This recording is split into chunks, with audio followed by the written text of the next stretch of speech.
वो बाजार में नहीं मिलती, वो चीज कौन सी है? थोड़ा सोचो। जरूरत सबको है, आवश्यकता सबको है, परंतु बाजार में बिकती नहीं वो चीज कौन सी है? संत से लेकर के आम व्यक्ति तक जिस चीज की जरूरत है वो आज की इस अलौकिक घड़ी में दिव्य दृष्टि से इस आकाश आभा मंडल में, वायुमंडल में सूक्ष्म से सूक्ष्म रूप धारण करके उपस्थित मेरे इष्ट देव, मेरे प्रधान देव, मेरे गुरु परंपरा के वो संत देव, वो दिव्य आत्माओं को और जिनको आह्वान करके इस कार्यक्रम में उपस्थित होने का हमने सूक्ष्म रूप से निमंत्रण दिया, ऐसी दिव्य शक्तियों को स्मरण करते हुए उनको वंदन करता हूं कि आपकी अनंत कृपा से हम माध्यम बने। कृपा आपकी हुई है तब ये कार्यक्रम संपन्न हो रहा है और ये बहुत ऊंचाइयों तक एक इतिहास रच रहा है। ये मेरी दिव्य शक्तियों का, मेरी गुरु परंपरा का, मेरे इष्ट भगवान की कृपा है। उनको वंदन करता हूं, उनको वंदन करता हूं जो इस मंच पर उस ऋषि परंपरा को, उस संत परंपरा का निर्वहन करते हुए वर्तमान इस समय के ऋषि परंपरा के निर्वाहक वो संत यहां विराजे हैं, जिन्होंने धर्म की ध्वजा सदियों सदियों युगों युगों तक अक्षुण्ण रख करके खड़े हुए और मानव मात्र को वेद और उपनिषद और गीता और अपना ज्ञान दे करके उनको मार्ग बताया और कहा मनुर्भव, मनुष्य बन। मैं मेरी बात को बीच में रोकता हूं। हमारे बीच में जिला प्रचारक माने तरुण जी भाई साहब पधारे। मैं निवेदन करूंगा कि मंच पर पधारे, सर सम्मान मंच पर ले आए। ऐसी संत परंपरा थोड़ा कालांतर में इतिहास में जाएंगे तो ये आज का संबंध नहीं है आपका और हमारा। मंच पर विराजे हुए सामने बैठे हुए आज का संबंध नहीं, इस मंच तक का संबंध नहीं है, एक पीढ़ी का संबंध नहीं है, एक जन्म का संबंध नहीं है। ये संबंध गुरु और शिष्य का संबंध जब से सृष्टि रची है और मानव सृष्टि रचने के आधार पर पृथ्वी पर आया तब से गुरु और शिष्य की परंपरा प्रारंभ हुई है। उसी परंपरा के निर्वहन करते करते युगों युगों बाद वर्तमान पीढ़ी में आने पर जो हमारे सामने ये संत प्रवर बैठे हैं, हमारे गुरु तुल्य, इनको मैं वंदन करता हूं, अभिनंदन करता हूं कि आपने हमारे ऊपर कृपा करी है। हमारे डूंगरपुरी जी के परिवार पर, जैतपुरी जी के परिवार पर आपने कृपा करी है और कृपा हुई है निश्चय उन मेरे दिव्य शक्तियों की, मेरी देवताओं की, मेरी गुरुओं की, जिनके कारण आप कृपा करके यहां पधारे हैं। हम आपका आभार है, हमारा जीवन भर आपका आभार रहेगा कि आप यहां पधार करके हमें आशीर्वाद देने पधारे हैं। यह आशीर्वाद हमारे लिए बहुत बड़ी पूंजी है। महर जगरामपुरी जी एक जगह बैठे थे, आज ही कोई छोटी सी चर्चा चली थी। मैंने कहा एक चीज ऐसी है सबको जरूरत है, एक वस्तु ऐसी है जिसकी सबको आवश्यकता है। मुझे भी आवश्यकता है, आपको भी आवश्यकता है, आपको भी आवश्यकता है, आपको भी आवश्यकता है। आवश्यकता ही नहीं, परम आवश्यकता है। वो बाजार में नहीं मिलती, वो चीज कौन सी है? थोड़ा सोचो। जरूरत सबको है, आवश्यकता सबको है, परंतु बाजार में बिकती नहीं वो चीज कौन सी है? संत से लेकर के आम व्यक्ति तक जिस चीज की जरूरत है वो चीज कौन सी है और बाजार में नहीं मिलती है। मैंने जगरामपुरी जी से निवेदन किया, मैंने कहा बाप जी कितनी बड़ी बात मैंने मेरे दिमाग से आई है। तो कहा बात तो सही है। मैंने कहा वो चीज है, वो बाजार में दुकान में नहीं मिलती, वो चीज मिलती है हृदय से मिलती है। हृदय से ही हूं, दिल हूं मिले। और दिल से क्या मिलता है? आशीर्वाद मिलता है, और आशीर्वाद बाजार में नहीं मिलता है। इसलिए आप जितने आए हो, हम सबको आशीर्वाद देने आए। हमारे लिए बहुत बड़ी आज की पूंजी है और यह आशीर्वाद देने के लिए आपको आए हैं। इसलिए आपके लिए भी बहुत बड़ी पूंजी है, आपका धन है, क्योंकि आपने आशीर्वाद लेने का काम किया है। आशीर्वाद ऐसे ही नहीं मिलता है। मैं बातों बातों में कह रहे थे, जगरामपुरी जी ने देखो पंडित जी का कहा था, मैंने कहा कि बाबा आशीष दे, के आशीष हमारा ओतरा आप ही दे देगा।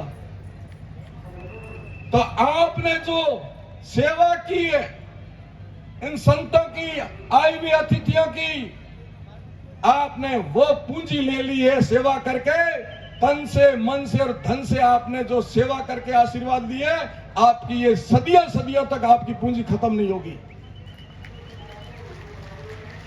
कंवराराम ने बोली लगाई, मुझे फोन किया कि बाप जी कहां हो, मैं आशीर्वाद लेना चाहता हूं। मैंने कहा आशीर्वाद केवल तेरे तक नहीं है, केवल एक आपको नहीं है, आपकी 7 पीढ़ियों को आशीर्वाद मिल गया है।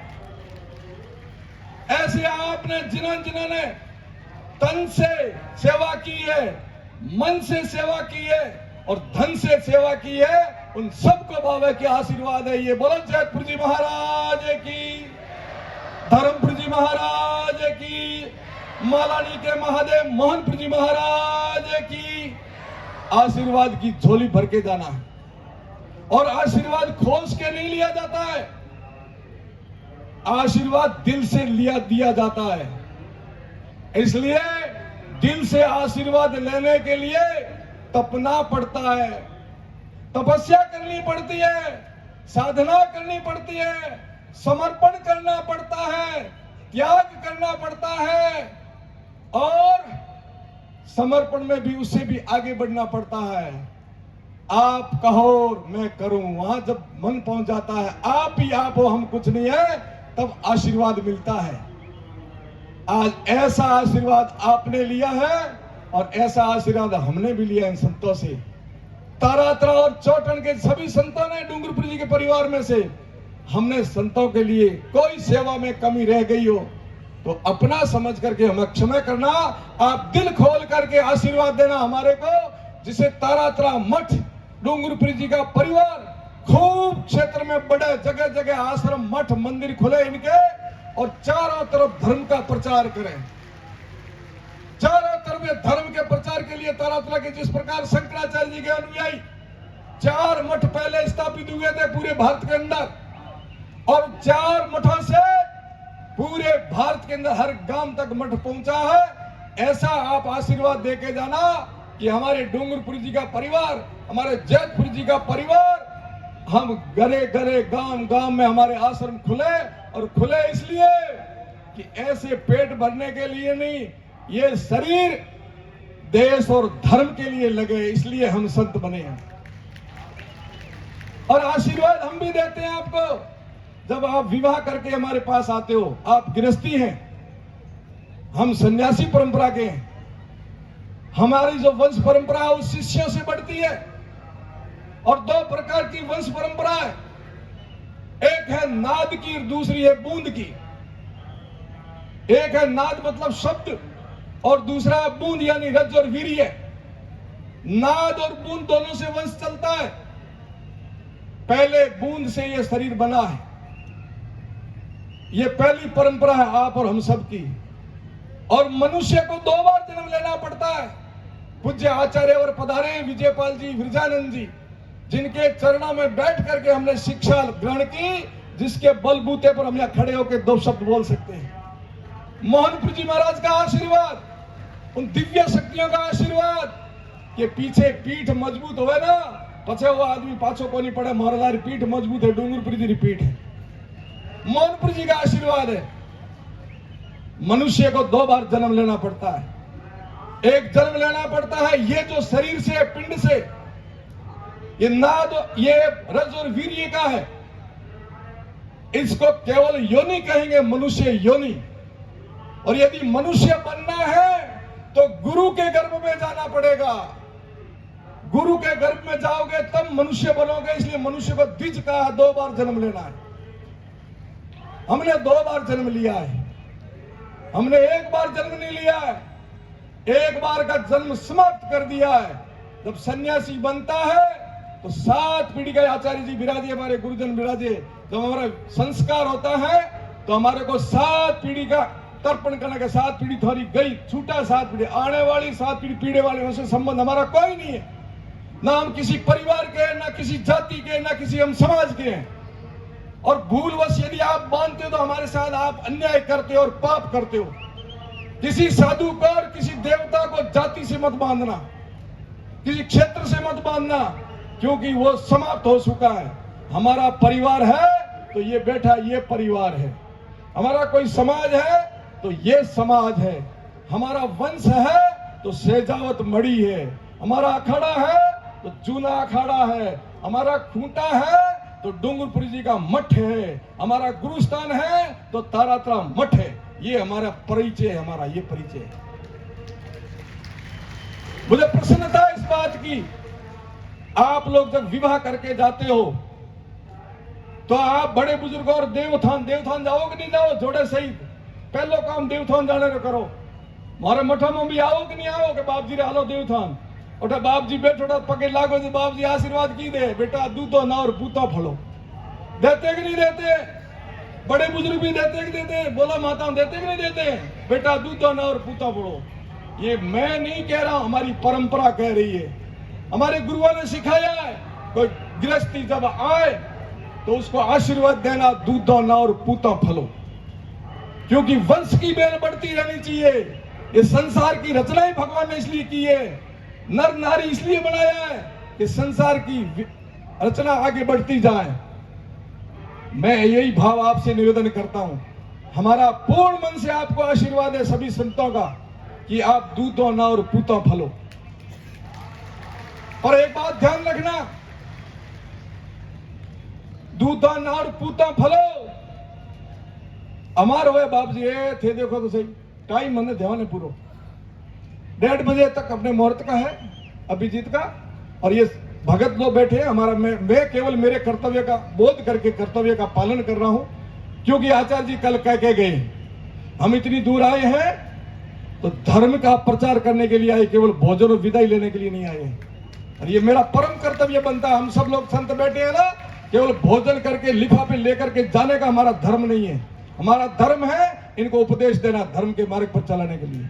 इसलिए बैठे रहेंगे हम लोग, मैं नहीं, सब संतों को ये काम करना पड़ेगा। मठों से विद्वान संत निकालने पड़ेंगे, और हम सीमांत क्षेत्र में बैठे हैं। ये प्रत्येक साधु के चिंतन में होना चाहिए कि इदम राष्ट्र इदम न मम, मैं राष्ट्र के लिए हमारे जीवन को समर्पित करूंगा। मैं केवल मेरे कर्तव्य का एहसान करता हूं, मैं मेरे एहसान कर्तव्य का बोध करता हूं।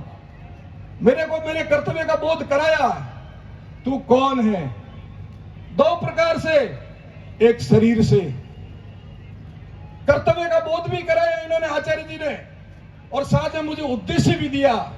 2 जीवन में बहुत महत्वपूर्ण चीजें जो विद्वान बैठे वो सुनते हैं और समझते हैं इस बात को मैं क्या बोल रहा हूं। बाकी को बहुत उतावलापन हो सकता है कि बाबू कदे दिन छोड़े, परंतु आप सुनना, एक कर्तव्य होता है और एक उद्देश्य होता है।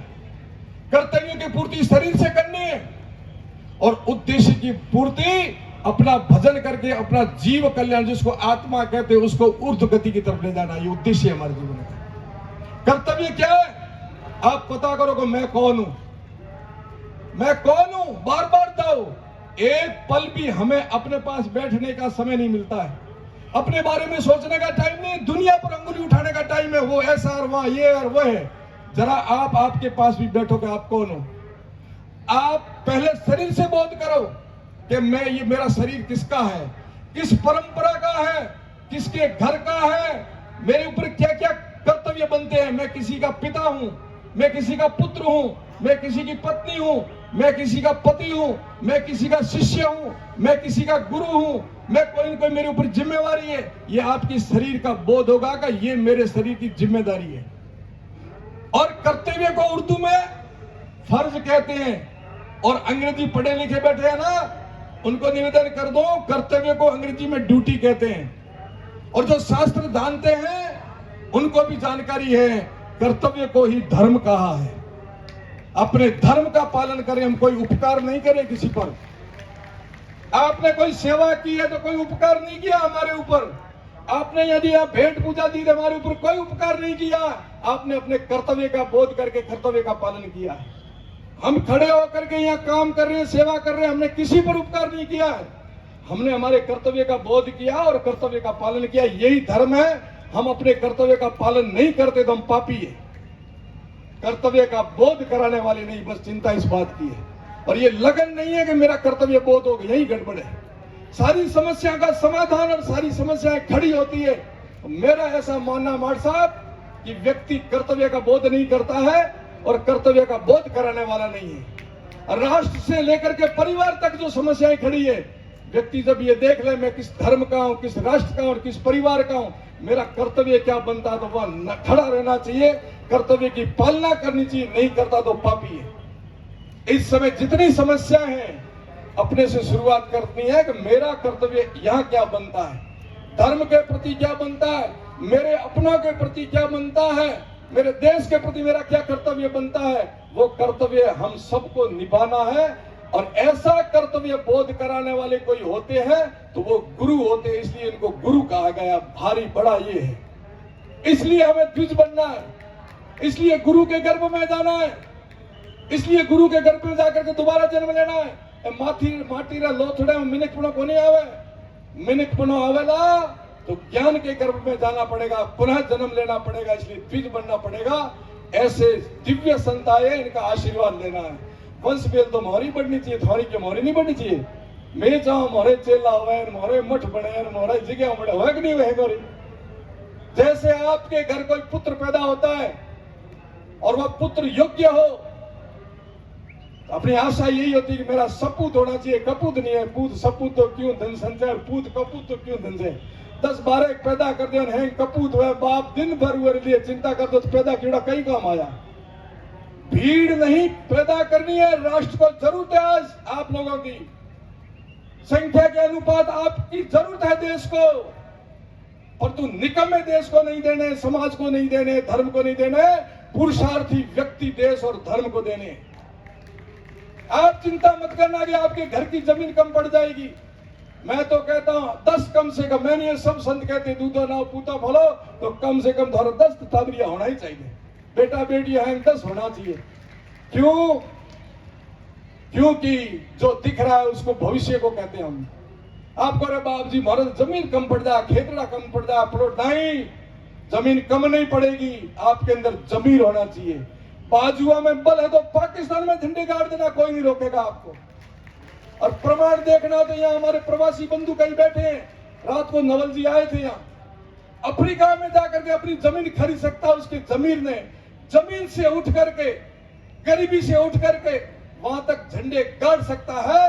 तो मेरे हिंदू समाज के युवाओं, आप अपने जमीर को मत मरने देना, दुनिया आपकी पलक पावड़े बिछा करके इंतजार करेगी, झंडे गाड़ो, जमीर कम नहीं पड़ना चाहिए आपका। दूधो नार पूता फलो, आचार्य जी मांग रहे थे कि एक आधा आर्य समाज में दिलाना चाहिए, जब इनके 10 होंगे तब देंगे, नहीं तो गुरुजी किसको देंगे। कोई डॉक्टर बनेगा, कोई मगजी की तरह उद्योगपति बनेगा। कल मगजी मुझे बता रहे थे कि 2 घंटे के अंदर इन्होंने चांदी का दरवाजा चढ़ाया महाराज, 9 करोड़ रुपए का टेंडर हो गया इनके। बोलो इनके लिए जोरदार तालियां बजाओ। कोई ऐसा भामाशाह बनेगा, कोई शिक्षक बनेगा, तिलक जी की तरह बनेगा, डॉक्टर साहब की तरह बनेगा, कोई जनप्रतिनिधि बनेगा, कोई डॉक्टर के बने अपने आईपीएस लाबूराम जी जैसा बनेगा, पुलिस में जाएगा, सेना में जाएगा, एक आधा किसान खेती करेगा। जब 10 होगी तब ना भाई पसे लार लो, कोई बच्चे खुश हो तो मोड़ी जमात में दे दिया, एक आधो गुरुकुल में भेज दिया, एक आधो मोहने दे दिया, मोरो बस बदलना चाहिए, नहीं चाहो मोरो चेला होना चाहिए। तो दूध और पूता फलों पर सपूत पैदा करने हैं। जब आप गांव में से निकलो, गली में से, आपकी बेटे और बेटियों के कारण गांव वाले आपका सम्मान करे, खड़े होके कहें देखो फलाना पिताजी जा रहा है। आपने पिता और माता री ओळखो ने आपने टाबरों के कारण जदे सोचे थे संतान दी नहीं तो कई को दियो नहीं। ऐसे सपूत पैदा करने, कपूत पैदा नहीं करने और संस्कारवान बनाने। संस्कारवान बनाने के लिए मित्रों, पहले परंपरा थी गुरुकुल की परंपरा, जहां से हम लोग पढ़ के आए। मैं, जगरामप्रीत और जितेंद्र देव, 3 मेरे गुरुजी ने भेजे गुरुकुल में, और अपनी अपनी जगह हम सब अपने काम कर रहे हैं। और ऐसे गुरुकुल हमें स्थापित करने के नहीं करने, हाँ या ना में जवाब दो। इस पश्चिमी राजस्थान के अंदर धर्म की ध्वजा, संस्कृति और वेद की ध्वजा यदि खड़ी करना चाहते हो तो आप हमारा पूरा साथ देना, समर्थन देना। हम सब संत महात्मा, महाराज जगदीशपुर जी सादी सभी संतों के एक ही भाव से हैं कि हम सनातन सन्यासी अपनी उस वैदिक परंपरा को जीवित करने के लिए हमारे क्षेत्र के अंदर जगह जगह गुरुकुलें खोलेंगे, जगह जगह अखाड़े खोलेंगे, जहाँ शरीर और बुद्धि से बलवान हमारे सपूत पैदा होकर देश और धर्म की रक्षा करेंगे। दूसरे क्या कर रहे हैं मैं कुछ नहीं कहूंगा, आपकी आंखें भी दिखती हैं, आप गलियां में निकलते हो, शहर में निकलते हो, गांव में निकलते हो, कौन सा दृश्य दिखता है जब गागरिये जाओ जदे, रामसर जाओ जदे कौन सो, गडरे में कौन सो, पोखरण में कौन सो, जैसलमेर में कौन सा दृश्य दिखे है, बाखारी तरफ जाओ कौन सा दृश्य दिखे है, मैं कहीं नहीं कुछ नहीं कहूंगा, आप सब जानते हो। जरा उसकी भी कल्पना करके देखो क्या बन रहा, क्या कर रहे हैं, उसके आप क्या कर रहे हो वो बताओ, वो तो करेंगे, उनका काम है। आप लोग क्या कर रहे हो वो आपको बताना है। इसलिए मित्रों, इस समय आवश्यकता है तो धर्म की ध्वजा को खड़ी करने के लिए ये संत तैयार है, आपको आशीर्वाद दे दे। वंश मारो भी चाहिए, और जब थारो टाबर बहुत बढ़िया कमावे, बार मस्जिद फैक्ट्री दुकान खोले नहीं, हैंग भाई सेड़ा में बुलाओ नहीं बुलाओ, पसे मेरे उद्घाटन कराओ नहीं कराओ, तो बाप ना मेरे घर वाले खानदान तो खुशी है कि नहीं वे ज्योरी जीव आज मोने सबने बहुत खुशी है डूंगरपुर जी पूरे परिवार ना कि मारे आज सुयोग्य संत जगरामपुरी जी मारी एक शाखा नई खड़ी की है, मारो एक मठ नयो खड़ो कियो है। थाने खुशी है, थारी नई दुकान बनने में थे, थारी फैक्ट्री बनने में थे, मने भी खुशी है, मारो एक नयो मठ बने दे। हमें बहुत प्रसन्नता है आज ये पल देखने के लिए। आप और हम सब लोग चाहते थे भगवान से यही पल आए, और ये आपके और मेरे चाहने से नहीं हुए, ये उस परंपरा की कृपा से हुए हैं जिस परंपरा से मैं जुड़ा हुआ हूं। भगवान की उस परंपरा और उस गुरु परंपरा की कृपा से कुछ कर्म गति, कुछ प्रारब्ध के लेख, कुछ हो गुरु कृपा और कुछ हो स्व विवेक, तब वहां पहुंचा जाता है। हमारा सबका अपना अपना है। और ये पीछे जो श्रृंखला बैठी है महंतों के पीछे, ये सारी की सारी तारातरा मठ के शिष्यों की परंपरा है। ये संत परंपरा हमारे पहली बार मोहनप्रीत जी महाराज के आशीर्वाद से पहला एक महंत पद भी पाई है, वो है हमारे नानप्रीत जी महाराज हमीरपुरा। जोरदार तालियां बजा रहे, एक बार नानप्रीत जी निवेदन करो, खड़ा होकर आशीर्वाद दे भक्तों को। एक बार मेरे आज्ञा का इतना पालन करो, बाबू जी आगे दो, कह दिया आप खड़े हो, जोरदार तालियां बजाए एक बार। ये हमारे पहले महंत तारातरा मठ से अलग शाखा बन करके पहले मंत्र बनाए, आज वो मोहनप्रीत जी बाबू जी के कार्यकाल में बने थे। आज मुझे उससे भी ज्यादा प्रसन्नता है कि मेरे चाचा गुरुजी जगरामपुरी जी और मेरे मोहनप्रीत जी का दूसरा प्रतिरूप, मुझे बचपन में पाला पोसा, मेरा कर्तव्य बनता रहा, मैंने कोई उपकार नहीं करा, परंतु मैं परम सौभाग्यशाली हूं। तारातरा मठ की दूसरी शाखा पन्नानिया का तला के महंत पूज्य जगरामपुरी जी हमारी सबकी साक्षी में बनेंगे। आज ये मेरे लिए प्रसन्नता के पल है। मैं निवेदन करूंगा, समय पूरा हो गया है। इस प्रसन्नता के पल में हम सबको एक ऐसा संदेश देना और ऐसा कर्म करके जाना है तो आने वाली पीढ़ियां याद रखें, नकारात्मक विचार नहीं करने, सकारात्मक भाव के साथ काम करना है, नेगेटिव कभी नहीं आना चाहिए। इसलिए इन पलों के साक्षी होने के लिए विधिवत रूप से आज तारातरा मठ की एक जगदीशपुरी जी महाराज हमारे सरक्ष है, परंतु गुरु परंपरा के साथ तारातरा मठ का महंत होने के नाते मैं तारातरा मठ की एक बहुत सुयोग्य संस्था यहाँ खड़ी होगी, उसके महंत पूज्यपाद जगरामपुरी जी महाराज को आसन पर विराजमान करेंगे। आप सब लोग पलों की प्रतीक्षा कर रहे हो, समय हो चुका है। मैं सभी संतों के बीच में वंदन करते हुए मेरी वाणी को विराम देता हूँ। और एक बार तारातरा मठ के जो संत है वो एक बार खड़े हो जाए, तारातरा मठ वाले संत एक बार खड़े हो जाए। एक बार कुछ आई नहीं व्यवस्थाओं में है ये भाई, हमारा चौटन परिवार खड़े हो जाओ भाई, रुक्मिणी जी ने खड़ा कर, बुजुर्ग संत है, ये सबसे बड़े बुजुर्ग संत हमारे तारातरा मठ में यही रहे। ये जगरामपुरी जी के गुरु मोहनप्रीत जी के बड़े शिष्यों में से है, धर्मप्रीत जी के शिष्य में जगरामपुरी जी रहे, बाकी हम सब तारा मोहनप्रीत जी और मेरे कुछ गुरु महाराज की कृपा से शिष्य बनाए गए। कुल मिला के 30 सन्यासी अभी समय तारातरा के नीचे तारातरा मठ के अंतर्गत सेवा करते हैं। 30 सन्यासी, कम नहीं। हमारा परिवार भी ठीक है, आपकी कृपा, भगवान की कृपा है। और लगभग पूरे क्षेत्र में अलग अलग जगह स्थान है, परंतु इच्छा अभी पूरी नहीं हुई। जब तक गुरुकुल नहीं बनेगा तब तक हमारी इच्छा पूरी नहीं है, गुरुकुल बनवाना है। इसलिए सभी आप तारातरा मठ वाले खड़े रहेंगे। मैं निवेदन करूंगा हमारे संरक्षक, हमारे अग्रज डूंगरपुरी परिवार के पूज्यपाद जगदीशपुरी जी महाराज से कि अपन दोनों जगरामपुरी जी महाराज को विधिवत रूप से आज गादी पर बैठाएंगे। पन्नानिया तला के महंत की पदवी आज हम लोग विधिवत लेंगे, जो कि यही मुख्य होती है अखाड़े से भी ज्यादा विधिवत परिवार की मानी जाती आज हम करेंगे। आप सब लोग तालियां बजाकर अभिनंदन करें। बहुत बहुत आशीर्वाद, बहुत बहुत धन्यवाद। बोलिए भारत माता की, डोगरी जी महाराज की, धर्मपुर जी महाराज की, मौलानी के महादेव मोहनपुर जी महाराज की, दत्त भगवान की, जगत गुरु शंकराचार्य जी महाराज की, खट दर्शन की, भेख भगवान की, नवनाथ 84 सिद्धों की, सभी देवी देवताओं की,